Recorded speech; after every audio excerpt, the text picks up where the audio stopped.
You're watching Studio Ken. Make sure you don't miss any episode of Studio Ken by subscribing to the YouTube channel. To subscribe, search for Studio Ken on YouTube, click subscribe on the bottom right of your screen, and set a reminder. You can also watch Studio Ken on Diamond TV on Wednesday at 18:30 and on Saturday at 19 hours. Studio Ken, the home of Kennedy Gondwe, on YouTube. Our spotlight on Studio Ken this week is on marriage counseling. Marriage counseling is often considered to be a prerequisite for a good and everlasting union of two partners tying the knot. But it must worry most that last year alone, over 20,000 marriages were dissolved by Zambian courts according to official records, with infidelity, adultery, and lack of communication being among the chief reasons couples tore the rule book and threw their marriage vows to the wind. All this begs the question, has marriage counseling lost its place in society? My guest on Studio Ken is Mrs. Maureen Tembo, a marriage counselor for the last 47 years who has counseled countless couples. If you're looking for exclusive and exciting interviews, well, you've come to the right place. But do not forget to hit the subscribe button for you to subscribe to Studio Ken for those interesting insights and, of course, those one-on-ones and very, very exclusive content. So hit the like button, do the right thing, and subscribe as well. Mrs. Tembo, welcome to Studio Ken. Thank you. Over 20,000 couples divorced in Zambia last year. Are people like yourself the problem, or couples are? Okay. Within a land that mostly one, lacking of communications. Then two, finances. Three, abakashana n'abalumendo interest abakwete mu fyupo. So nomba nishi bale opalana nga tabakwete interest. Okay, nsaino tufikirepo abantu kuti balanda ati bale upana kwati abengi like fyoma chilanda abengi abo tulemona muno mu town bambi balete mwafie umwaume impantana kwa tendalama ala bombe nchitwe isuma utafayo kupwako elio bambi bale fafyo kubeta ti bale ntakufatimisi somebody icho ekirerenge fyupo ukushikala ku bantu tabale kwata mu umukinshi mu fyupo ukwishibo kweba ati iki cyupo and mainly abale chitefyo ni bala bantu abashayishi balesa bantu icyupo cyari kindikwa cyapalwe pe bali ya Eden so umuntu ale bati ale upanerio ale upwa afira kwata akatina kamchupo kutina lesa so chapsana pesa panchitayo mwale upwa mwamwe bafyashe ne fyupo fya these days na fipusana fye sana ifyupo fya twale upwa kale like ine ichupo cha na upirwa kale sana fyale pitira mba fyashi aba fyashi eba lete mwa bamona tewo muri nganda mwali bo mwana wandi kuti aupiramo but problem ilipo oya sangwapo yako bati mlechita balechita arrange ama marriages na isapano panganda abafyashi bandeta but I don't love your daughter idana yana kwa ni problem pantu tedikwena bakwe fyati pala panganda ndefa epokope ifyo kwati these days fila kitika kuli bambya abantu especially muno mwene matauni mutwikere pantu naba munafyo kweba ati uria umunandi bonse limbi twalikuwa tenda ama twefa abana bale upwa ku bantu abakobeta bakwetenda lama effect kanomba kuba fyashi mu fyashi uyu alefayo kuti mwana wakwe akope bale abachite so problem bafyashi o bantu bo mleofya nyakuti naanda ti iri njiri ne kiba bafyashinga kyaba muri yo nshira mufyashinishe wafyanya panti wala bantu they are not in love nga kuti baikala shani pantu mufyashifye ewa bati ko peudia tafire suminika. So fast forward to the modern times nomba abantu baleifwaya but ama divorce cases yachirama mwe bafyashi. What is the problem? Efrafina na chiranda nati ukutina abantu ndio kuchindika ichupo tabakwete. But nimwe wo mufunda nimwe bana chimbusa mulafunda ama couples so nishi nchito yenu na imwe maybe tamulebomba bwino yo yene nchito kuri bana chimbusa abenji fe bana chimbusa nchito bali ishi bafe sana no kufunda bwino abantu abakashana nabalimendo nomba abenefye kwati baleo naula so imwe pakulolekesha po pabo afyobu kweba tichupo na chiluzinga meaning o chilifye bwino bantu fya bale opana aba tabale umfana meaning ya chupa benji tabakwete tabakwete fe sana panta bale kwato kutina kuti alabo muntu so atyo amono munankwe filia amutemwa nomba kuli okutemwa na kwatana kumbi futu kwa temenwe nali mulimbi ngani aba mendo bale bomba lelu shafi kutakwata marriage certificate pakuti kunchito limbi kula bafimo like ababa government abashikweta marriage certificate limbi ngandete twampere na mchani ngakwata marriage certificate nichi chapwa interest muri kile chupo afunyama. How can society then avoid such problems? Because if people are not going to love each other, or if people are going to get married just for them to have a marriage certificate in order for them to have a house, like you are explaining, that doesn't seem like an end to the problem. Kwena ifyo mwalanda kishinkafye sana nomba kwati ifwe fwe counselors tatulenaka ukulanda na abantu although bali fo fine ifyo nomba ifwe natukwata interest yakwe bati bali abantu ifipo fyabo file ikala so pali interest omkweta ti ifipo file ikala she ngamwachita compare fingi file pwa olo fingi file ikala. It depends na counselor wafunda omuntu ifyamfunda but abenje abapita kuma counselors abakweba ati bale bebe fintu ifi ekyupo kyaba na interest ya kyupo fyo yaba balomfu abali kwata amatwi nomba bambi kumfu afye nokupula file pula so tufike pedi ashinomba emkwai abantu nga bayisa kuli marriage counseling nishi mubeba nishi mubafunda first of all nga mwana kashi ntire nga mwaume aisaba fyashi bamuleta ati inyoyu mwana wandi namuleta ndefu ayafundwe fully kufundwa aleupa aleitwa omuntu uwaupa kabiri wakwata akatina muchupo chakwe turatampa ukubafunda ukulingana pa first of all turabala nga mwaume namba nanko kulanda nankwe from the beginning iyo muntu angopiramu nefifu alikuwa fyonse muchupo pantu feti kuipusha nga nate mwauli omuntu kufuma panshi ya mutima wakwe noti kwa fyati ni mutemwa ero nate mwana umbi if your family land amwa fishing but when someone comes to you they won't tell you that they've got another girlfriend on the side so mwishwa shana tu umuntu efe land fishing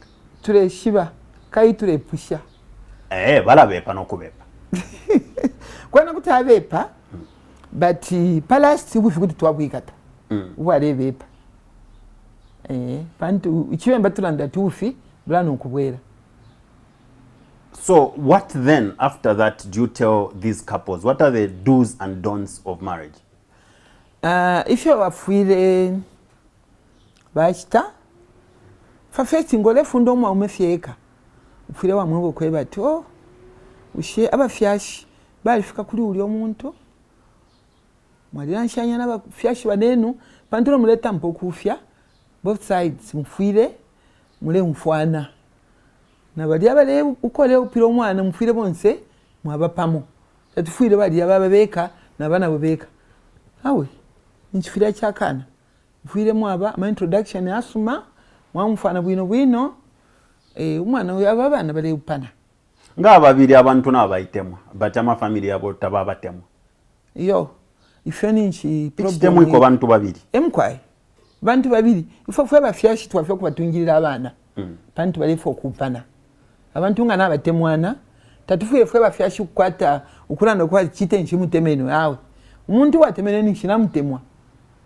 nangu mwana kashinga bati bachite bakesa pano ine balifo kungupa nchi nasango kwe bati nomba abaita conclusion abaita conclude ati bala upana bali abantu babiri nga pali asiria mipikire pali asiria busaka nishi mufunda mkwai ule mwangishanga mwana kashi okumwingisha munganda mfwire mwambira introduction itampira kunse yanganda ifya fwire asunge yadi ifya fwire asunge nganda yakwe ifya fwire asunga kitchen ifya fwire asunga toilet ifya fwire asunga bedroom yakwe kwali ba maids ebabombe ntitoyo ine kuti nalanda nati ityo sani kibafie nefyo mwine uyo wine waingisha medi fyava medi teti ona ule chupo cha muntu ati mulume wakwe inchito teti apere medi yonse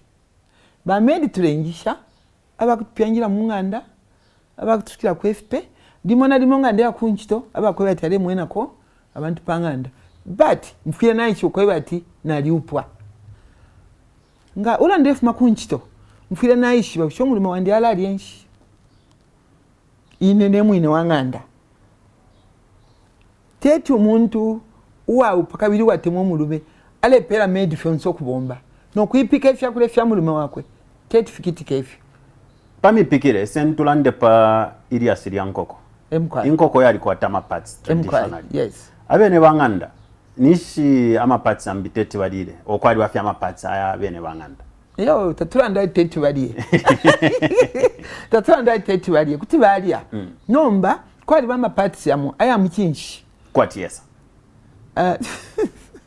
nalanda ndeni kwali bama parts yambi aya mukinshi aya nkoko ngali inkoko lesi kunkoko eko tulelanda papa inkoko umulume wandi kuti nampera mukoshi 1 2 ichi chapa msana the back thing kijya kunampera kuti nampera inondo jizat liver kuti napera umulume wandi pantufilia efya kwatamo mukinshi bali inkoko nayi kwa yonsa panga mwapera efyo nzama drumstick okay ama thigh efyo nzama wing abakulala ni bana te bantu bonse bakulala okay nga pali ashiria lya kuchipinda how important issues to do with the bedroom in a marriage ili ashiria kuchipinda ichipinda chali very very important kumuntu waupa nilo waupwa pabantu bangaba babiri bafwire bakwata nkama mu bedroom tabafwire fe ikintu kiri cyonse cya mu bedroom kucyeta mu sitting room for example ine umukashi wandi nakira mfaya kuti tupange ichupo nomba ifyo ningalanda kwebati shinonshiku abakashana njishi banga ma computers wanawire kuti abantu barele ko kwata interest mu chupo katuishi kale mwafati me I'm tired let me rest namba ko muntu wachupo naisho kubati kono mukashwandi akira bomba nchito akira bomba lim from morning alipe paka mpando kale mshingurusha fyafi epo kale kampando kale mshingurusha but ichupa nacho chali very important mnganda teti na mairo sweetie na mairo nomba ushete tatendwe uli omuntu tatendwa ini akwata kuyama nako umyunga mpokele so nomba umulume ngaisa ati alifu apange ichupo we are talking about sex yes let's be very very blunt about it bushe umwana kashita kwa tensambu nganana katawe apateti tu ali kwa tensambu fe sana ali kwa tensambu echo abantu babiri nga bali upana munganda bafuire bayisho kwe batyo apa umunandi anjeba nene wine namfwa ndi muntu atawe apa nanaka takwa afa kupatikisha fe muntu nangu nanaka nangu nalwala tiyo pantu bali bafi ati sexy fure yaba mungandawe kila nishite cyupo busha so imwe azwana chimbusa emkwai ne fya nani fya kukati murafunda imichitire emkwai okay tulafunda imikitire yonse iyo muntu angesho kwatyo apa nali mulimbi omulume wandi tale mfa bwino but iwe na kwata feeling ya kweba atyo naine muno wenga kweba no apanshire mfa bwino fuire wamfwa but isn't that invading people's privacy mwafya shina na isa mwambo kumfunda ifya imiwombere mkwai imiwombere ya munganda ya mchupo ye nafi tutapo emphasize sana pantu ine na isho kweba ati ichupo abantu kwena babiri baropana twata lemechana mamali certificate twaleta bwino amwana na twikala ndeipika finchi but the man is the bedroom syllabus yenu muna ichita update emkwa muna kwata ama workshop na imwe wazi wana chimbusa mwalansha nya chapa nomba kuchitefyaso emkwa abenji bala bambi balakana bambi tulabana bena bala kitefyaso muli experience yenu kwali wabankoma amatwi kuti mwafunda fire pula fire beroko nomba ngemilimo yakwatana chimbusa natanaka nangufeni nkoma amatwi but palasi uli awini akasuka amatwi yako yakesuke ukulingana nefyale echita ngatafire wama akeshoko bati abatifi uyo munandi nangu ifi ntibalanda posana pali ine shikona tete nchinje mfira na chinje but kwali babirifu ati ubuchende bwabwaume tabutoba nganda akale kwene fye baletweba ati ubuchende bwamwaume tabutoba nganda kwena na chino chirenshiko tulalande fofine umuntu ngatwa tukonke bible ifyo ile tsambilisha umwana kashi tafuire ukushya nangu ukusebanya ubusanshi bwakwe bwalala pana ngukusha omulume wakwe ukuya kumwaume wombinga ali upwa icho chena takisumi nishiwana mu bible. So are you therefore saying it's right for men to have girlfriends? No, umuntu ngaitemo mukashi wakwe uwatemo afya ali kwata fyo mukashi wakwe fye pampacho kati mukashi wandi uyu nali mutemwa why ukwa mukito buchende ubole sale cha bible ku bantu abakupana. It's not allowed. So pali bafuti one of the reasons that people mistreat their wives and it's wrong, I must say here, is because of the bride price or lobola that is charged. What is your position? What is the right bride price? If you teti nandi okweba ati pantu ine abafyashi bandi like ine na upirwe nindra mama pounds not Zambian kwacha mwadi dola mkwai ina abafyashi bandi bali prenda matching 75 pounds cash mchakanshi 1963 cash mwali akasabula sana twale moneka bwini esho bali pire nomba uli omuntu ona upana nankwe ile ndalama ilipirwa pa yapa chupo. It's even written in the Bible. Pantu umuntu ngalepo mwana wa mnankwe afiri alipira ndalama kulingana nefyo abafyashi balanda. Nomba indalama ishire pingulwa shinonshiku shire kiramo nomba nanga shakiramwe bafine bapingula ngo ati 35,000 teti umuntu walaki tomu nove okumusunga kuruwe okwata pantu ifiria pantu na lipenda ameshingi nishuri umuntu wamutemenwe umuntu fyo wate mwana ngunga lipenda ameshingi teti umusungi obisha pantu ichupa kutemwa. I see that in your explanations, you are quoting the Bible most of the times. What is the relationship between traditional teachings and biblical teachings? Tafyapu sana sana. Kwati ine, ndi kansela, kunse, kutraditional, nomberingi, nangunga ndefunda, mfire ndesankanya na Bible. Pantu ifingi fo tulanda, ifyaba mchupo, ifyafuma Bible. Sexy yafuma Bible. Umuchinshi wafuma Bible. Ukutemwa kwafuma Bible. So pali ifyo mwalondolola. Mwachilanda ati ichupo ni kukati. How much of sex is required in a marriage in order for the marriage to flourish? Ifyo sani tina renda shani. You've been a marriage counselor for the last 47 years. Yes. Apo kutina alanda fyo kweba ati chiba fyo ku bantu babiri fyo bamfwana. Sex sani fyo yaba mundi babiri mu bedroom. Muri fyo kupanga ichupo. Nomulume wobe. Umuntu uletaka fikifye panti mulume panti fe just because I marry you. Batambe fikwa kwati alimo kwati china mana mushani. Awe bafire paba festi kumfana bwino. Mpaka palace.